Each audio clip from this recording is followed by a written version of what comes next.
feel na papatulan niya yung bali anak ng asawa mo?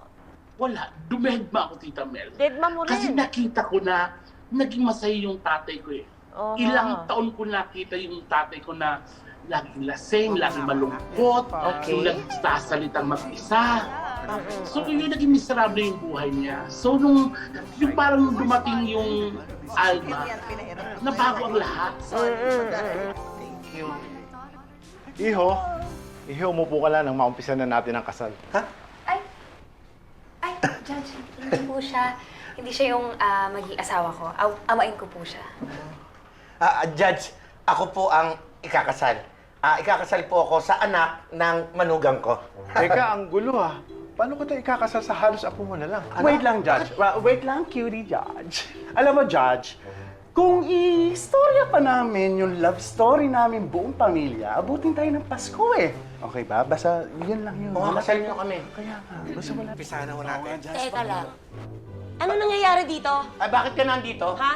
Ano yan? Ano yung nakasabit na yan? Ikakasal kami, bakit? Sandali, Ma, wait lang pa. Isa lang.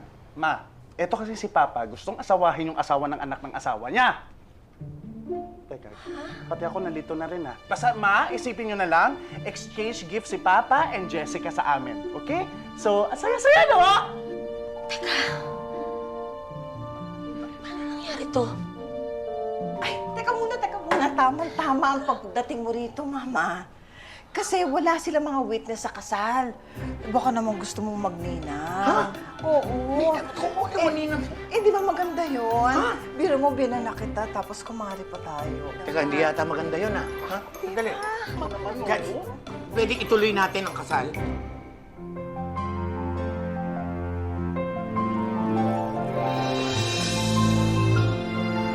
Isang taon pagkatapos makapanganak si Alma, minabuti nitong magtrabaho muna sa Japan.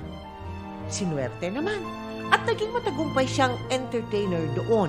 Hanggang sa kinalaunan ay kinuha na rin ni Alma ang ina niyang si Jessica para pareho na silang manirahan sa Japan.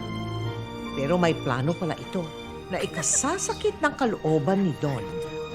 Gayunpaman, Sigurado ka ba na okay lang sa'yo na magpakasal ako sa hapon pagdating ko ng Japan? Kasi pwede ko namang sabihin dun sa anak ko na ipagpaliban muna yung kasal.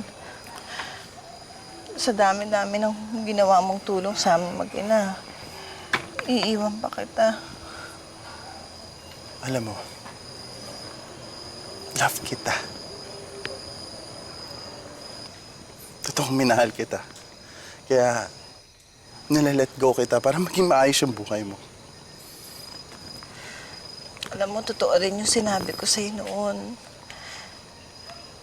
Napakataba talaga ng puso mo, kaya minahal talaga kita.